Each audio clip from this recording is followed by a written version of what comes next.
بسم الله الرحمن الرحيم. دوميها قبل كبنادر تليها عيدمada بوليسكا دمان عيدمada أمنية كلا دوان قبطان جوجا بعد الصحافة. السلام عليكم ورحمة الله وبركاته. مركه هر إله سبحانه وتعالى أيام مهله مركه لبعضنا وحنو مهد العلين يا مدحوينها الجمهورية الفدرالية الصومالية مدن محمد عبد الله فرماجو oo fursad ii siiyay inaan sheegay inaan kaga faa'iideysto furidda wadooyinka xiran ee magaalada muqdisho. waxaan halkan weynid in aan indhahayga ku soo arko xaaladda shacabka iyo sida loo fuliyay ballanqaadkii ahaa in aan jidadku u furayno shacabka Soomaaliyeed. aniga kan shakhsi ahaan lafsadeyda ka soo qaado bil ka hor waxaan kamid ahaa shacabka magaalada muqdisho ee ku dhibaataysnaa xirnaanshaha wadooyinkan. runtii waan garan karaa dhibka iyo xanuunka ay leedahay xirnaanshaha wadooyinka magaalada muqdisho. magaalada muqdisho shacabka ku noolna ma istaahilaan mana qaadan karaan culeyskii ay soo mareen muddooyinkii faraha badnaa ee wadooyinka magaalada ay xirnaayeen. walaalayaal, ilaalinta amniga waa mas'uuliyad dhammaanteen wada saaran. fariin waxaan rabaa inaan u diro shacabka Soomaaliyeed gaar ahaan shacabka magaalada muqdisho degan. waad xanuunsateen, waad dhibaatooteen, carruurtiinii iskool way aadi waayeen, qofkiinii xanuunsanaa, qofkiinii ku geeriyooday xaafadaha magaalada muqdisho dhammaan fursad way u heli waayeen ama dhib ayay u maraan siday meel intay uga tagaan meesha kale ay ku gaaraan.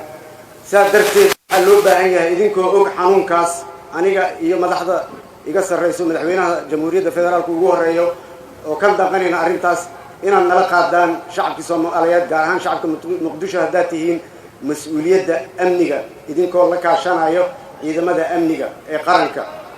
sababtaas saa u leeyahay waxaa weeye dadka dhibka noo geysanayo, dadka idin ogoleen inaad horumar gaartaan, dadka idin ogoleen inay carruurtiina wax barato, inaad isbitaalaadka tagtaan, inay hooyooyinka soo mulaan, waa dad annaga nagu dhex jiro. dadka inaga nagu dhex jiro ee dhalinyarada u badan ee habaabsan ee dulmiga dhexdeena ka wado. waxaan rabaa dad fara ku tirisa ayaa guryahooda ku qarinayo, dad fara ku tirisa ayaa meelaha dhibka laga soo ogo nala shaqeeya. haddaa shacabka Soomaaliyeed tihiin keligeen mas-uuliyad ma qaadi karno haddaanan idinka nala fool ma dhaqdo. waxaan idinka codsanayaa annagana dan noogu jirtaa, idinkana dan idinkugu jirtaa inaad dadkaas faraha yar ee dhibka nagu hayo aad soo sheegtaan oo aad la wadaagtaan ciidamada amniga. ma ahan mustaqbalkeennii, carruurteennii, hooyooyinkeennii inay dhibkaa u maraan 4 qofood oo nabadiid ah. marka idinka ayaan rabaa inaan mas-uuliyadda idinku soo wareejiyo. wadooyinkii hadda qaar baa la furay, qaarna way dhiman yihiin. qaarka la furay waxay tusaale u noqonayaan kuwa dhiman kuwa dhiman in la dhammaystiro. sababtoo ah waxaan tijaabinaynaa inay shacabka nala shaqeeyaan oo ay dhinacayna istaagaan oo ay noo soo sheegaan dadka dhibka wada sida aan uga hortagno wadooyinkana dhammaan magaalada ay nabad u noqoto, wadooyinkana loo furo. saan u sheegay waa kusoo celinayaa waxaan qiimeyn ku samayn doonaa jidadka kala xiran kuwaas oo aan iyagana furi doono insha allah marka ugu soo horeyso ee aan hubino marka ugu horeyso aan hubino inay xasiloon tahay nabadii loo furay.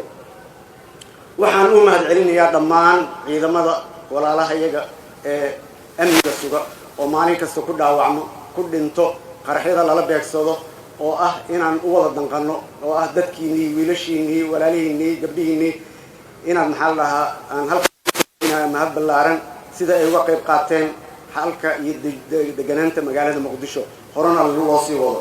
waxaan shacabka ku nool caasimadda ugu mahad celinayaa dulqaadkii ay muujiyeen muddada dheer. raalli ahaada mar koowaad, mar labaad iyo mar saddexaad nalana shaqeeya. waa mahadsantihiin walaalayaal.